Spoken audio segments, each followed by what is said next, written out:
I stared at the divorce papers scattered across my kitchen table, my mother-in-law's shrill voice still ringing in my ears.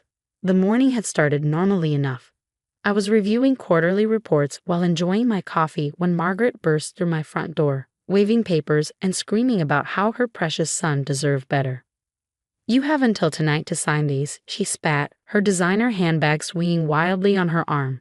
"You're nothing but a gold-digging secretary who trapped my James. Did you really think we wouldn't figure it out?" I maintained my composure, carefully setting down my coffee cup. At 32, I'd spent years cultivating the perfect mask of calm, especially around Margaret. "Figure what out, exactly?" "That you've been embezzling money from the company. All those mysterious deposits into your private account?" She threw more papers on the table. Bank statements. "James found these. He's devastated. His own wife, stealing from Morton Industries." I picked up one of the statements, noting the regular deposits she was so worked up about.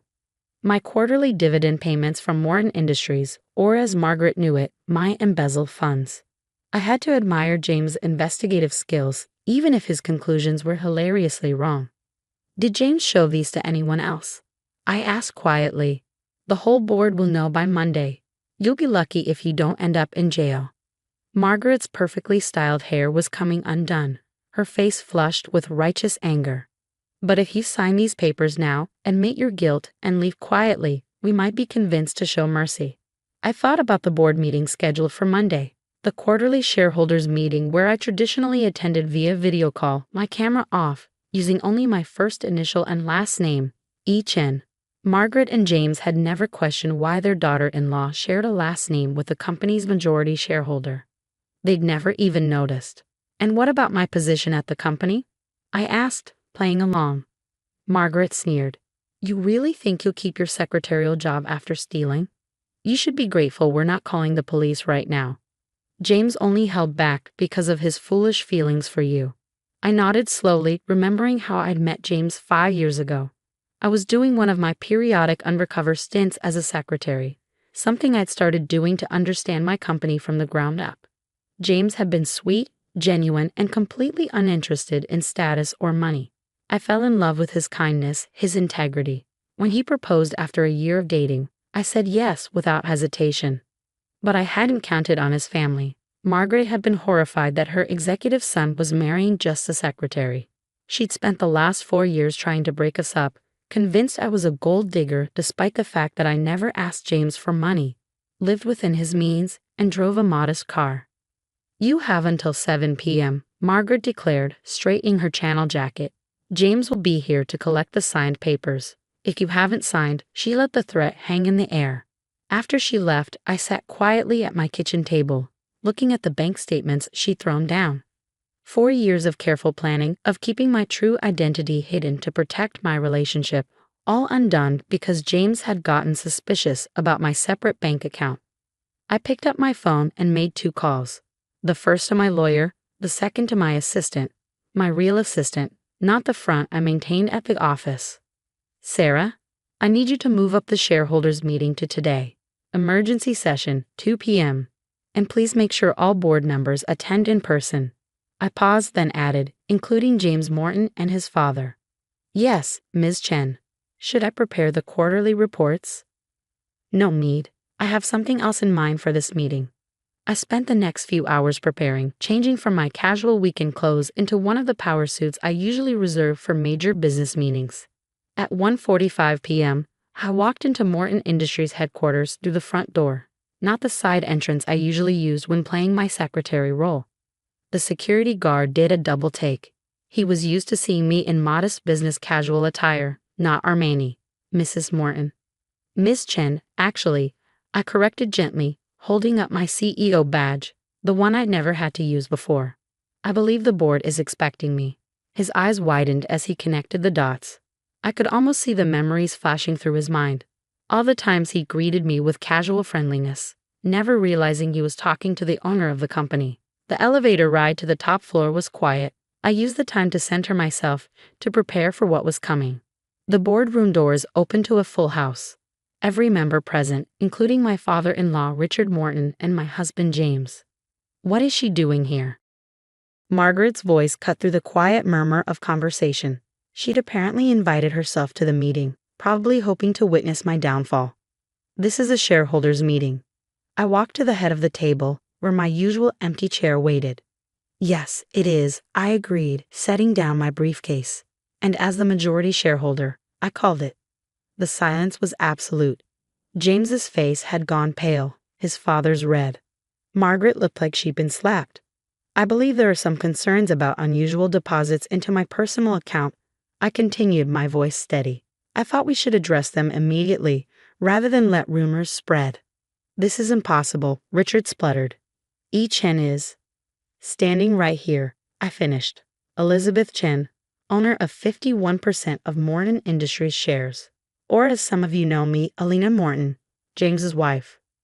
I opened my briefcase and began distributing folders. Inside you'll find documentation of every deposit made to my account, standard dividend payments for my shares, all properly declared and taxed. You'll also find my latest business proposal for expanding our tech division, which is what I actually wanted to discuss today. James was staring at me like he'd never seen me before. In a way, he hadn't. I never let him see this side of me, the CEO, the businesswoman, the owner of a billion-dollar company. Why? His voice cracked. Why didn't you tell me? Because I wanted someone to love me for me, I said softly. Not my money, not my position. Just me. And you did, James, until you let your mother convince you I was a criminal. Margaret had sunk into a chair, her face ashen. The bank statements she'd thrown at me this morning were clutched in her shaking hands. Now, I turned back to the board. Shall we discuss the actual business at hand? Unless anyone else would like to accuse me of embezzling my own money. The meeting proceeded, though nobody seemed particularly focused on the tech division proposal. James kept staring at me, his expression a mix of shock, hurt, and something else. Pride? His father looked like he was having trouble breathing, and Margaret had fled the room 10 minutes in. After the meeting, I packed up my briefcase and headed for the door. James caught up with me at the elevator. Elena? Elizabeth.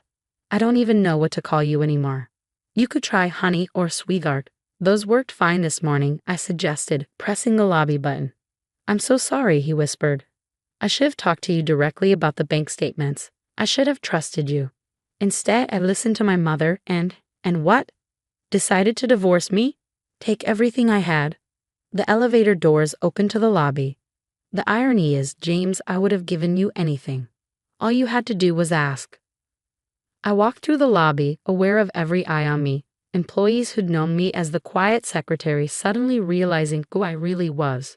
My phone buzzed with a text from Margaret. We need to talk. I typed back a simple response. Yes, we do. And I believe you said 7 p.m. tonight was a good time. The rest of the afternoon passed in a blur of calls and meetings. My secret was out, which meant I had damage control to do.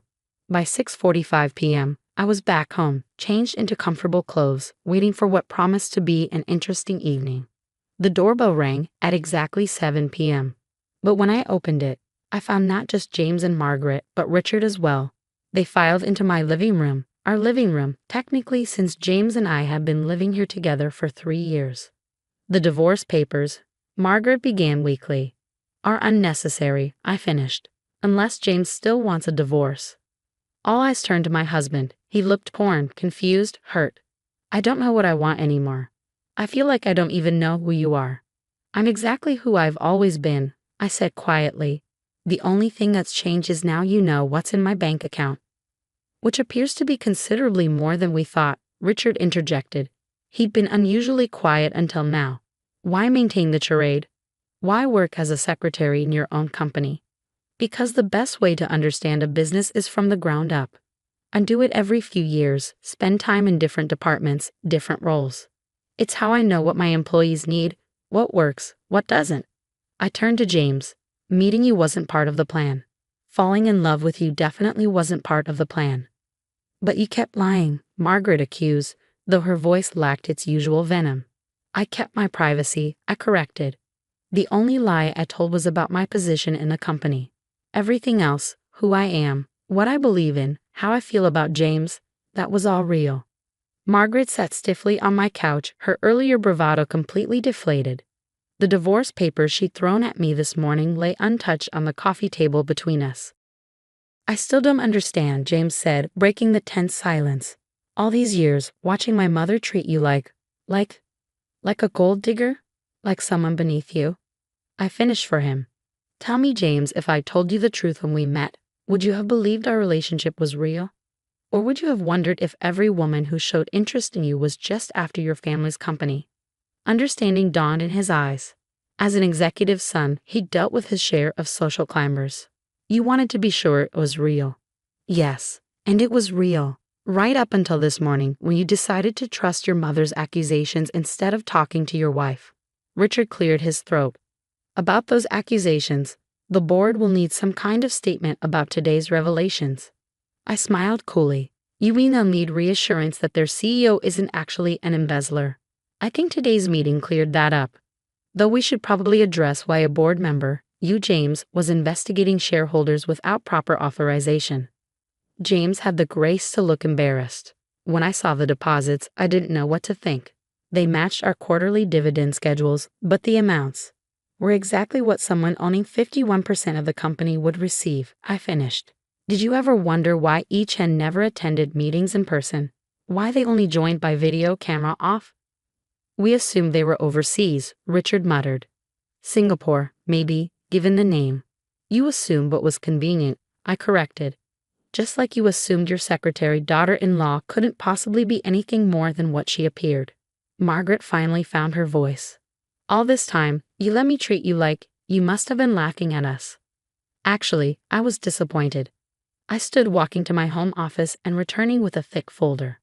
This contains every investment proposal James has brought to the board over the last 4 years.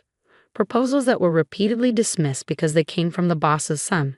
Proposals that could have doubled our market share if anyone had bothered to read them properly. James stared at the folder. You read them? Of course I did. They're brilliant, especially the renewable energy initiative from last year. The one your father dismissed as too risky.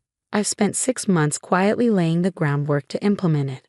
Richard's face reddened. Now wait just a minute. No, you wait. I cut him off. For 4 years, I've watched you underestimate your own son because you're too proud to admit he might have better ideas than you. I've watched you defer to mediocre men with MBAs while ignoring innovative proposals because they came from the wrong person. That ends now. I opened the folder, pulling out a particular document. This is a restructuring proposal. Effective immediately, James will be heading our new green technology division, reporting directly to me. That is, I turned to my husband, if he still wants the job. James looked stunned. You're offering me a promotion. After today, I'm offering you the chance to prove what I've always known, that you're more than just the boss's son. You're brilliant at what you do, James. You just needed someone to see it. I paused. Though I understand if you'd rather not work with your wife. Margaret made a choking sound. Work with? You own the company. Yes, I do, which means I also own the building where your charity holds its monthly meetings, Margaret. The one you've been using rent-free because of your husband's position on the board. I smiled pleasantly. We should discuss that arrangement soon. The color drained from her face. You wouldn't. Wouldn't I? This morning you were ready to have me arrested. Now you're worried about losing your free office space? Richard stood abruptly. We should go. Margaret, come on. But James didn't move. He was still staring at the folder containing his proposals. You really read all of them. Every word. The solar panel manufacturing proposal. Brilliant. The wind farm initiative. Could revolutionize our energy division. The only thing holding these projects back was office politics and ego. After his parents left, James and I sat in silence for a long moment. Finally he spoke. I owe you an apology, several actually. Just one will do, I said softly, for not trusting me enough to ask me about the bank statements directly. He nodded, looking ashamed.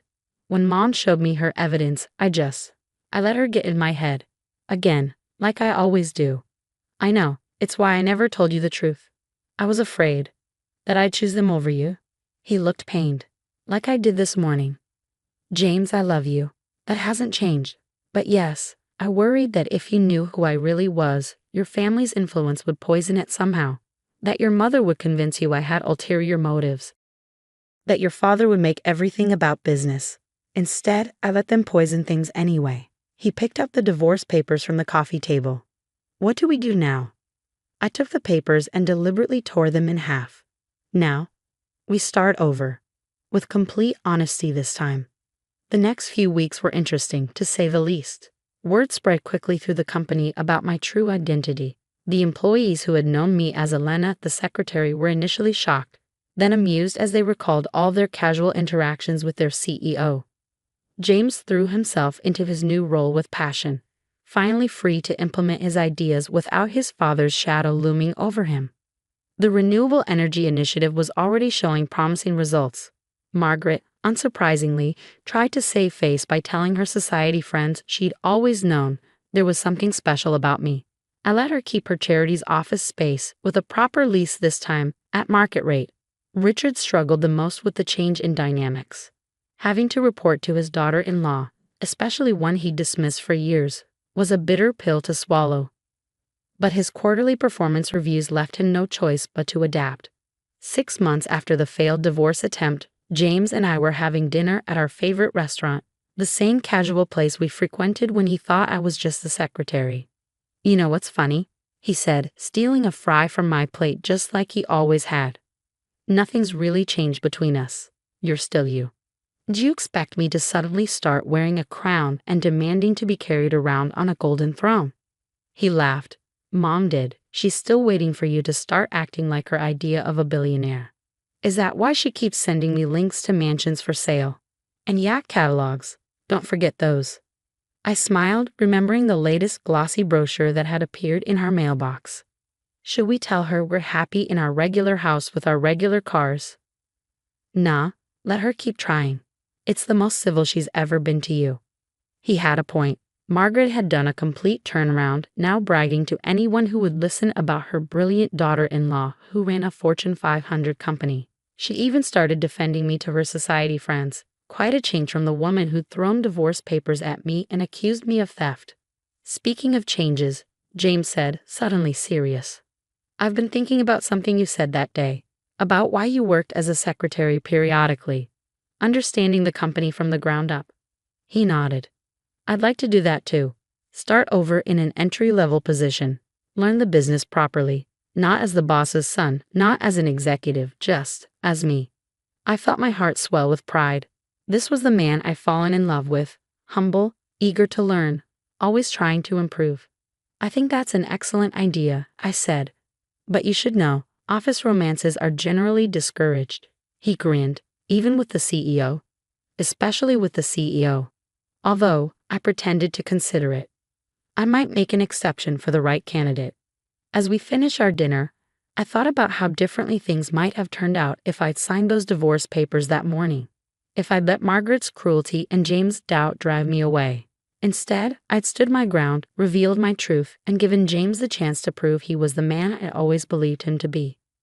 1 year to the day after Margaret's attempt to force our divorce, we held a vow renewal ceremony. Small, intimate, just the way we'd wanted our first wedding to be before his family took over the planning. This time, there was no society wedding announcement, no elaborate flower arrangements, no string quartet. Just us, being honest about who we were and what we meant to each other. Margaret attended, of course, though she looked somewhat pained by the modest celebration. She'd recently joined the board of another charity, one that actually required her to work instead of just lending her name, and the experience seemed to be slowly teaching her humility. Richard had mellowed considerably after James's green energy initiative brought in record profits. He even admitted during a board meeting that he might have been wrong about some things. Coming from Richard Morton, that was practically a formal apology. As for me, I still do my undercover stints in different departments, though now I have a partner in crime. James joins me sometimes, both of us working entry-level positions, learning from our employees, understanding their challenges. We keep a framed set of torn divorce papers in our home office, right next to James's first successful project proposal. A reminder that sometimes the best revenge isn't about getting even. It's about giving people the chance to become better than they were. The company continues to thrive. Now known not just for its profits but for its progressive policies and innovative leadership. Turns out, having a CEO who's worked every job in the company makes for better decision-making. And those bank statements that started it all. They're filed away somewhere in Margaret's house, a reminder that appearances can be deceiving, and that sometimes the secretary you're looking down on might just be signing your paycheck.